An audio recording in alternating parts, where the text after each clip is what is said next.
Hello students, आज हम inequalities का ही सॉल्यूशन देखेंगे, लेकिन ग्राफिकली। अभी तक हम इनइक्वालिटीज को सॉल्व कर रहे थे एल्जेब्रिकली, ग्राफ की जरूरत नहीं पड़ रही थी।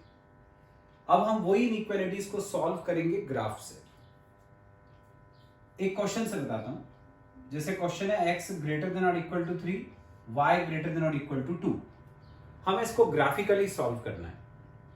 सबसे पहले हम एक एक इक्वेशन लेकर उसका ग्राफ बनाएंगे। जैसे हमने पहली इक्वेशन ली x इक्वल टू 3, भले ही यहां लेस देन का साइन हो, ग्रेटर देन का साइन हो, लेस देन इक्वल टू का साइन हो, लेकिन अपन को ग्राफ बनाना होता है इक्वल टू लेके। तो हमने x इक्वल टू 3 लिया। अब इसका ग्राफ बनाते हैं। x इक्वल टू 3 है, मतलब y की वैल्यू कुछ भी हो x 3 ही रहने वाला है। तो पॉइंट्स अपन क्या क्या ले सकते हैं? x को 3 ले लिया, y को 0, x को 3 ले लिया, y को 1। ये दो पॉइंट्स आ गए। इनको प्लॉट कर लेते हैं ग्राफ पे। फर्स्ट पॉइंट x3 पे y0, 1 2 3, ये 3, 0, ये पॉइंट आ गया। फिर x3 पे y1, ये y की वैल्यू 1, x3 पे y1, ये पॉइंट आ गया। ज्वाइन कर दिया इसको, ये लाइन बन गई x इक्वल टू 3। बिना पॉइंट्स लिए भी ये लाइन अपन ड्रॉ कर सकते थे। x इक्वल टू कॉन्स्टेंट जब होता है तो उसका मतलब होता है line parallel to y axis. तो x इक्वल टू 3 होगी line parallel to y axis, और क्योंकि x इक्वल टू 3 है मतलब कि x एक्सिस को 3 पे काटेगी ये। तो ये लाइन अपनी पहली बन गई। दूसरी वाली लाइन है y equal to 2। y equal to 2 मतलब y 2 रहेगा चाहे तुम x कुछ भी ले लो। तो x को 0 ले लिया तो y2, x को 1 ले लिया तो y2। प्लॉट करते हैं x 0 पे y2, ये आ गया 0,2, ये वाला पॉइंट। फिर x पे 1 y पे 2, x पे 1 y पे 2, ये आ गया। इन दोनों को ज्वाइन कर दिया, ये हो गई। ये लाइन हो गई हमारी y इक्वल टू 2। ये अपन ने दो लाइंस तो प्लॉट कर ली। अब अपन को जो फर्स्ट वाली लाइन है उसमें लेस देन या ग्रेटर देन का साइन है वो देखना है, और उसके अकॉर्डिंग यहां पे रीजन को शेड करना है। तो यहां पर क्या आ रहा है? x ग्रेटर देन और इक्वल टू 3 आ रहा है। ग्रेटर देन और equal to x greater than 3, तो अपन को यह सोचना है कि x की वैल्यू 3 से बड़ी किस तरफ है। x की वैल्यू 3 से बड़ी कहां पर है? इस लाइन के राइट साइड में। इस लाइन के राइट साइड में मतलब इस लाइन के राइट साइड का रीजन, ये वाला रीजन अपन को लेना है 3 से बड़ा। दूसरी वाली लाइन y ग्रेटर देन 2, मतलब y की वैल्यू 2 से बड़ी। अब y की वैल्यू 2 से बड़ी देखो कहां पर है? ये y इक्वल टू 2 है। यहां से जब ऊपर जाओगे तो y की वैल्यू होगी 3 4 5, नीचे तो कम हो जाएगी। मतलब y ग्रेटर देन 2 हुआ इससे ऊपर। ये वाला रीजन हो गया y ग्रेटर देन 2 वाला। बस अब अपन को क्या करना है? जो दोनों में कॉमन रीजन है उसको शेड करना है। तो इसके राइट और इसके ऊपर ये वाला रीजन, ये पूरा रीजन अपना सॉल्यूशन हो गया। ये जो ग्रेटर देन के साथ इक्वल टू भी लिखा रहता है उसका मतलब कि अपना जो सॉल्यूशन है उसके अंदर ये लाइन जो है ये भी इंक्लूडेड है। और यदि यहां पे सिर्फ ग्रेटर होता, इक्वल टू नहीं होता, तो फिर अपन लाइन ऐसी डार्क नहीं बनाते, तब अपन लाइन ऐसी डॉटेड बनाते। पर अभी ग्रेटर देन के साथ इक्वल टू और यहां भी ग्रेटर देन के साथ इक्वल टू है, मतलब दोनों लाइनें अपन को डार्क बनानी है। तो ये हो गया अपना सॉल्यूशन। यही हमको पता करना था ग्राफिकली। चेक भी कर सकते हो, 3 से आगे और 2 से ऊपर कोई भी एक पॉइंट ले लो। जैसे मान लो अपन ने ले लिया 4,3, उसमें x की वैल्यू 3 से आगे की है और y की वैल्यू 2 से ऊपर की है। अब ये जो पॉइंट तुमने निकाला उसको इन इक्वेशंस में रख के देखो, यदि वो उसको सेटिस्फाई करता है इसका मतलब अपना आंसर सही है। तो हम यहां रख के देखें x की जगह 4, तो देखो 4 ग्रेटर देन 3 ट्रू है। y कितना है? 3, y की जगह यहां 3 रखा 3 ग्रेटर देन 2, ये भी सही है, ये भी सही है, दोनों सही आ रहे हैं, इसका मतलब कि अपना जो सॉल्यूशन सेट है वो करेक्ट है। नेक्स्ट क्वेश्चन है बच्चों, 2x plus y greater than और इक्वल टू 6 और 3x plus 4y less than और इक्वल टू 12। जैसे मैंने बोला कि भले ही लेस देन हो या ग्रेटर देन हो, हम हमेशा ग्राफ तो इक्वल टू लेकर ही बनाते हैं। फर्स्ट वाली इक्वेशन को लिखा हमने 2x plus y equal to 6। अब इसमें अपन को 2 पॉइंट्स चाहिए मिनिमम। x को 0 ले लिया तो y 6 हो गया, x को 1 ले लिया तो ये 2 उधर जाके माइनस हुआ तो y 4 हो गया। ये 2 पॉइंट आ गए for the first line. Second वाली लाइन को लिया 3x plus 4y equal to 12, x को 0 लिया तो ये चला गया 4y इक्वल टू 12 तो y इक्वल टू 3,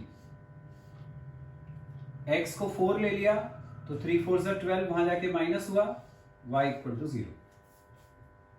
अब इनको लेकर फर्स्ट लाइन, इनको लेकर सेकेंड लाइन बनाएंगे। बनाते हैं अपन ग्राफ।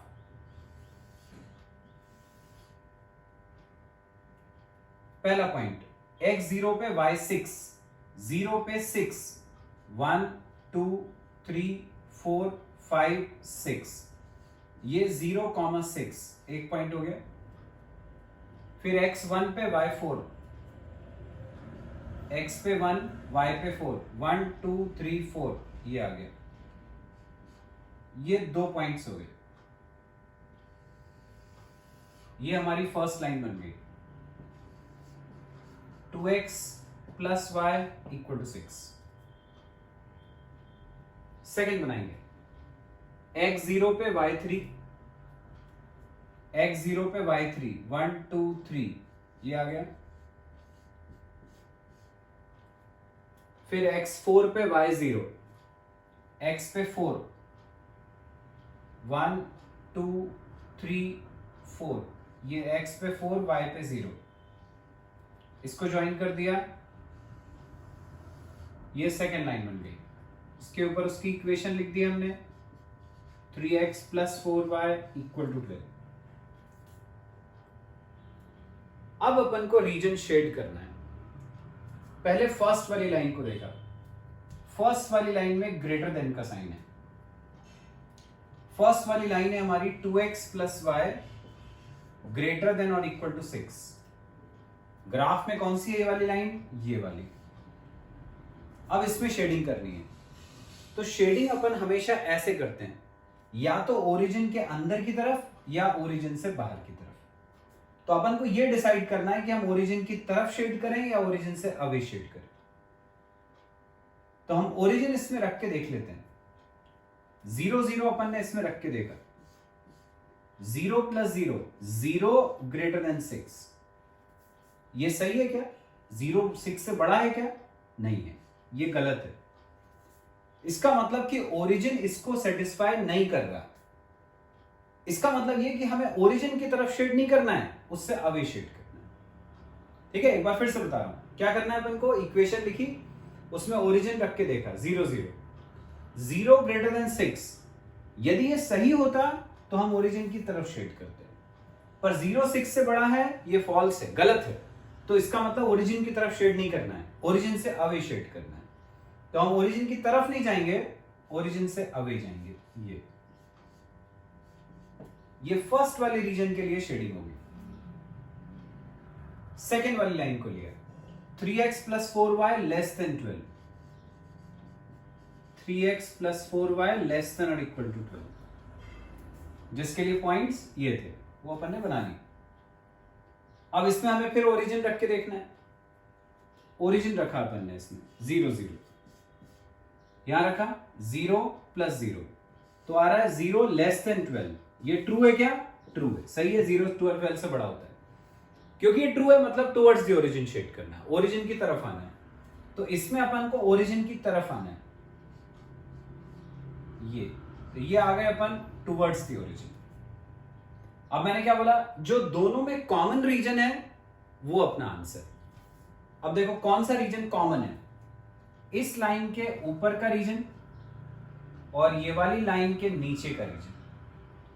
तो कौन सा रीजन ऐसा है जो कॉमन आ रहा है, ये वाला जो दोनों में आ रहा है, ये आ गया अपना कॉमन रीजन। बस यही अपन को निकालना था आंसर। नेक्स्ट क्वेश्चन है बच्चों, 3x plus 4y less than or equal to 60, x plus 3y less than or equal to 30 और दिया हुआ है x is greater than or equal to 0, y is greater than or equal to 0। हमें इसका solution निकालना है। सबसे पहले तो मैं तुम्हें इसका मतलब बता दूं, यहां पर x और y दोनों की वैल्यू ग्रेटर देन 0 है, मतलब दोनों पॉजिटिव। x और y दोनों पॉजिटिव कहां होते हैं, फर्स्ट क्वाड्रेंट में। इसका मतलब ये होता है कि अपन को सिर्फ फर्स्ट क्वाड्रेंट में जो रीजन आएगा बस उसको शेड करना है। हमें फर्स्ट क्वाड्रेंट से लेफ्ट में नहीं जाना, मतलब सेकंड क्वाड्रेंट में नहीं जाना, फर्स्ट क्वाड्रेंट से नीचे मतलब फोर्थ क्वाड्रेंट में नहीं जाना। जो भी आंसर आएगा वो सिर्फ फर्स्ट क्वाड्रेंट में आएगा। चलो बनाते हैं, बाकी पूरा प्रोसीजर वही है जो पिछले क्वेश्चन में था। फर्स्ट लाइन को लिया 3x plus 4y equal to 60। इस बार x की वैल्यू 1 2 3 के फॉर्म में नहीं ले सकते क्योंकि नंबर्स बड़े हैं। हम x को ले लेते हैं 0, y आ जाएगा 60/4 15। यदि x को 10 20 30 रखना चाहो तो वो रख सकते हो। जैसे मैं यहां रख देता हूं, यदि x को 20 तो 23 × 60, वहां जाके माइनस। ये 2 पॉइंट आ गए for the first line. Second line को लिया x plus 3y equal to 30। हमने x को रखा 0 तो 3y equal to 30 तो y हो गया 10। फिर हमने y को रखा 0 तो x हो गया 30। ये 2 पॉइंट्स आ गए फॉर द सेकेंड लाइन, ये 2 points for the first line. अब अपन बनाते हैं ग्राफ। x0 पे y 15, मतलब y एक्सिस पे 15 चाहिए। ये 10, ये 20, ये 15। ये पहला पॉइंट हो गया 0,15। दूसरा 20,0, ये 10, ये 20, ये 20,0, सेकेंड पॉइंट आ गया। मिला दिया इसको, ये एक लाइन बन गई। उसके ऊपर उसकी इक्वेशन लिख दी, 3x plus 4y equal to 60। चलो सेकेंड लाइन बनाते हैं, x0 पे y 10, ये हो गया। x30 पे y 0, ये आ गया 30,0। इसको मिला दिया, ये हमारी दूसरी लाइन बन गई। x plus 3y equal to 30, ये दो लाइंस बन गई। अब शेड करते हैं। पहली वाली जो लाइन है उसमें साइन देखो कैसा है, less than. 3x plus 4y less than और इक्वल टू 60। मैंने क्या बताया, सॉल्यूशन सेट निकालने के लिए ओरिजिन को हम x और y की जगह रख देंगे। उससे पता चल जाता है कि लाइन के नीचे शेड करें कि लाइन के ऊपर शेड करें। ओरिजिन रखा अपन ने 0 0, तो यहां हो जाएगा 0 लेस देन 60। 0 60 से छोटा है, सही है, ये ट्रू है, मतलब ओरिजिन की तरफ शेड करना है। तो जो फर्स्ट वाली लाइन थी 3x plus 4y वाली, उसमें शेड करना है ओरिजिन की तरफ, ये तो उसमें अपन ऊपर से नीचे की तरफ आ गए, ओरिजिन की तरफ शेड कर दिया। सेकेंड लाइन को लेते हैं, x plus 3y less than और इक्वल टू 30। फिर रखते हैं इसमें ओरिजिन, 0 0 रखा तो आएगा 0 लेस देन 30। 0 30 से छोटा है, ट्रू है, 0 होता है 30 से छोटा। इसका मतलब इसमें अपन को ओरिजिन की तरफ शेड करना है। तो इस सेकेंड वाली जो लाइन है उसमें ओरिजिन की तरफ शेड कर दिया, ये कर दिया हमने। जो दोनों में कॉमन रीजन वो अपना सॉल्यूशन सेट। अब देखो कॉमन रीजन क्या है, इसके नीचे और इसके नीचे, लेकिन हमने बोला था फर्स्ट क्वाड्रेंट, मतलब अपन को फर्स्ट क्वाड्रेंट से नीचे नहीं जाना। तो दोनों के नीचे का पोर्शन ये वाला, ये हो गया हमारा सॉल्यूशन सेट। बस यही अपन को निकालना था। जैसे मैंने बोला था बच्चों, अपन चाहें तो चेक कर सकते हैं कि हमारा आंसर सही है कि नहीं। ये जो सॉल्यूशन सेट है उसका कोई भी एक पॉइंट ले लो, जैसे तुम्हें दिख रहा है यहां पर आ रहा है 10,0, ये अपने शेडेड रीजन के अंदर आ रहा है। तो ये वाला जो पॉइंट है 10,0, ये अपन क्वेश्चन में जो दो इक्वेशंस दी थी उनमें रख देते हैं, और यदि उसको सेटिस्फाई करता है तो अपना आंसर सही है। चेक करते हैं। x को 10 और y को 0 लिया, यहां रखा, x को रखा 10, तो 3 इंटू 10 30, 4 इंटू 0 0, लेस देन और इक्वल टू 60। 30 60 से छोटा है, ट्रू है, मतलब पहला वाला तो सही है। दूसरे में रख के देखते हैं, x की जगह रखा 10, y की जगह 0, तो 10 लेस देन और इक्वल टू 30, 10 30 से छोटा है, ये भी ट्रू है। दोनों को सेटिस्फाई कर रहा है ये, मतलब अपन ने सही रीजन को शेड कर रहा है। नेक्स्ट क्वेश्चन है बच्चों, x plus Y less than और equal to 9, y greater than x greater than और इक्वल टू 0। फर्स्ट वाली लाइन ली, इक्वल टू का साइन लगाया, पॉइंट्स लेते हैं, x 0 रखा तो y 9, x 9 रखा तो y 0, फर्स्ट लाइन हो गई। सेकेंड लाइन ली, y इक्वल टू x 0 पे y 0, x 1 पे y 1, x ग्रेटर देन 0, इसको प्लॉट करने की जरूरत नहीं होती। x 0 से बड़ा, x 0 से बड़ा मतलब क्या होता है, पॉजिटिव x एक्सिस, मतलब अपन को ओरिजिन के राइट साइड ही जाना है, पीछे की तरफ नहीं आना है, बस इतना मतलब होता है इसका। चलो प्लॉट करते हैं लाइन। 0 पे 9, 1 2 3 4 5 6 7 8 9, ये 0, 9, फिर 9, 0, 1 2 3 4 5 6 7 8 9, ये आ गया 9, 0। ज्वाइन करा दोनों को,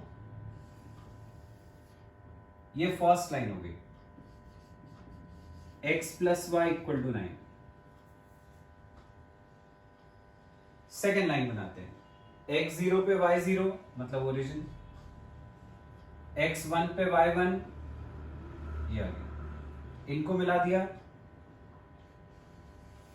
ये बन गई line y equal to x।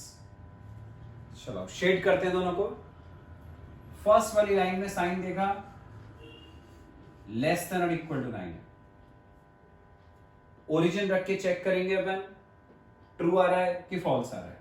Origin रखा 0 0, तो आ रहा है 0 लेस देन 9, 0 9 से छोटा है, ट्रू है, मतलब टुवर्ड्स द ओरिजिन शेड कर दिया।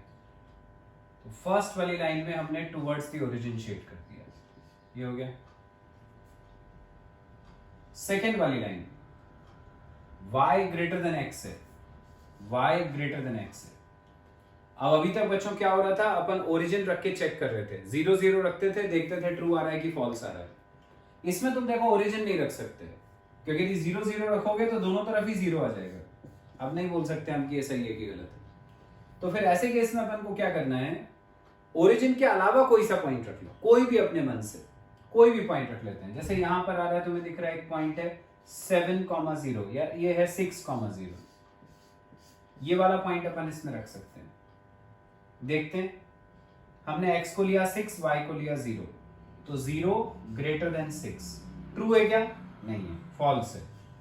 इसका मतलब हमें इस पॉइंट की तरफ शेड नहीं करना है। ये वाली लाइन में शेडिंग अपन पता करने की कोशिश कर रहे थे और हमने पता कर लिया कि इस पॉइंट की तरफ शेडिंग नहीं करना है, मतलब इसके अपोजिट जाएगी, तो इसके ऊपर की तरफ शेडिंग होगी, ये इसके ऊपर की तरफ शेडिंग। x ग्रेटर देन 0 का मतलब मैंने पहले ही बता दिया था, इसका मतलब है कि अपन को पॉजिटिव x एक्सिस की तरफ जाना है, इससे पीछे नहीं आना है। तो इसका मतलब हमें इसमें आगे की तरफ जाना है, ये पॉजिटिव x एक्सिस की तरफ। तो अब देखो कॉमन रीजन क्या हुआ, इसके राइट साइड में, इसके इधर और इसके ऊपर, मतलब ये वाला, ये आ गया अपना कॉमन रीजन। बस यही अपन को निकालना, हो गया।